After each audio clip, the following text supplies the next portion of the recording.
వి news Telangana news కి స్వాగతం. తిరుమల శ్రీవారి దేవస్థానంలో శ్రీవారి ప్రసాదం తయారీలో నెయ్యికి బదులుగా పలు జంతువుల మాంసంతో ఇతర చెట్ల బెడదతో ప్రసాదాన్ని తయారు చేస్తున్న నాటి టీటీడీ చైర్మన్ నాటి సీఎం ఇతర అధికారులపై కఠినమైన చర్యలు చేపట్టాలని అఖిల భారత సిబిఎన్ ఫ్యాన్స్ అసోసియేషన్ అధ్యక్షుడు ఓయూపీహెచ్డి విద్యార్థి తలారి శ్రీనివాసరావు అన్నారు. ఆదివారం ఉస్మానియా విశ్వవిద్యాలయం ఆర్ట్స్ కళాశాల ఎదుట చంద్రబాబు నాయుడు ఫ్యాన్స్ అసోసియేషన్ ఆధ్వర్యంలో ఏపీ మాజీ ముఖ్యమంత్రి జగన్మోహన్ రెడ్డి, టీటీడీ మాజీ చైర్మన్ సుబ్బారెడ్డిల చిత్రపటాలు దగ్ధం చేశారు. ఈ సందర్భంగా తలారి శ్రీనివాసరావు మాట్లాడుతూ లడ్డూ అపవిత్రమైన సందర్భంగా భక్తులు మరియు హిందువుల మనోభావాలు దెబ్బతీశారని ఆవేదన వ్యక్తం చేశారు.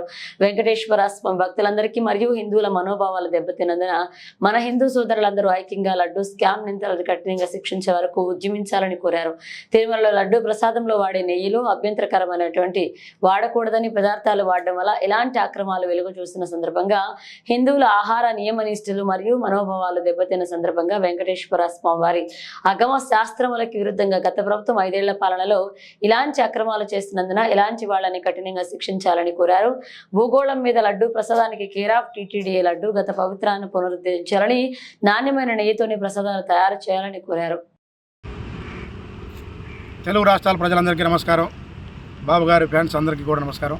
ప్రధానంగా తెలుగు రాష్ట్రాల్లో కాదు, ప్రపంచవ్యాప్తంగా హిందూ భక్తుల యొక్క మనోభావాలను దెబ్బతీస్తుండు అన్యమత ప్రచారానికి బ్రాండ్ అంబాసిడర్ అయిన మన ప్రియతమ ఆంధ్రప్రదేశ్ మాజీ ముఖ్యమంత్రి శ్రీ జగన్మోహన్ రెడ్డి గారు. ప్రతి వ్యక్తి, ప్రతి హిందూ సంబంధించిన వ్యక్తులు ఎవరైనా తిరుపతి పోతే తమ యొక్క బాధలు వెంకటేశ్వరాన్ని చెప్పుకుంటూ తమ బాధలు జరుగుతాయి. ఆధ్యాత్మిక చింతన వైపుగా ప్రజలు మళ్ళుతున్న ఈ క్రమంలో తిరుపతి లడ్డూకు కొన్ని వేల చరిత్రమైనటువంటి ప్రాశస్త్యం ఉంది.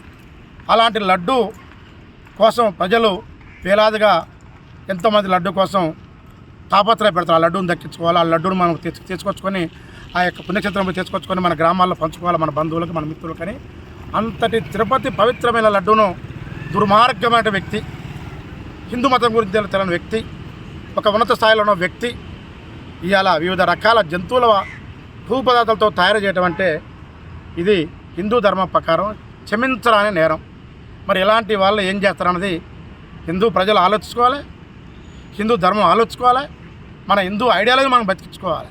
ఎందుకంటే ఇది మన సనాతన ధర్మం, మన పూర్వీకుల ధర్మం. వెంకటేశ్వర స్వామి భక్తులుగా మేము చెప్తున్నాం, బాబుగారి అభిమానులుగా మేము చెప్తున్నాం ఏంటంటే బాబుగారు కానీ కేంద్ర ప్రభుత్వం కానీ స్పందించి తక్షణమే తిరుపతి మొత్తాన్ని కూడా ఒక 2 రోజుల పాటు పరిశుభ్రతగా చేపించి, ఎందుకంటే ఇలాంటి జంతువుల వ్యర్థాలతో కొవ్వు పదార్థాలు తెచ్చిన లడ్డూలతో అపవిత్రం కాబట్టి తిరుపతిని మళ్ళా పూర్వపం తీసుకొచ్చి ఈ లడ్డూల వెనక ఎవరైతే ఉన్నారో ఆనాటి టీటీడీ చైర్మన్ సుబ్బారెడ్డి కానీ, ఆనాటి ముఖ్యమంత్రి సీఎం గారు కానీ, ఆనాటి టీటీడీ చైర్మన్ గారు కానీ వీళ్ళందరినీ కఠినంగా శిక్షించకపోతే రేపు రానున్న కాలంలో మరొక పాలకుడు కానీ, మరొక చైర్మన్ కానీ, మరొక సీఈఓలు కానీ ఇలాంటి అగత్యానికి ఒడిగట్టే ప్రమాదం ఉంది. కాబట్టి దయచేసి తిరుపతి పవిత్రతను కాపాడాలి, తిరుమల పవిత్రతను కాపాడాలి, తిరుపతి లడ్డు ఒక పవిత్రతను కాపాడాలని చెప్పి మేము ఇప్పుడున్న ముఖ్యమంత్రి గారు చంద్రబాబు నాయుడు గారిని చేతులెత్తి కోరుకుంటాం.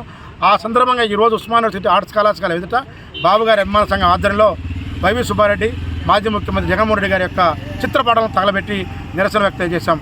కాబట్టి దయచేసి కేంద్ర ప్రభుత్వం స్పందించి, చంద్రబాబు గారు స్పందించి ఈ ఇద్దరు వ్యక్తులకు కఠినమైన శిక్ష విధించి తిరుపతి యొక్క పవిత్రత కాపాడాలని కోరుకుంటాం. జై హింద్. కాపాడాలి హిందూ ధర్మాన్ని వెంటనే జగన్మోహన్ రెడ్డి వెంటనే హిందూ ధర్మాన్ని వెంటనే జగన్మోహన్ రెడ్డి వెంటనే సుబ్బారెడ్డి వెంటనే కాపాడాలి. తిరుపతి పవిత్రత వెంటనే, తిరుపతి లడ్డు పవిత్రత వెంటనే, తిరుపతి లడ్డు పవిత్రత వెంటనే, జగన్మోహన్ రెడ్డి వెంటనే శిక్షించాలి.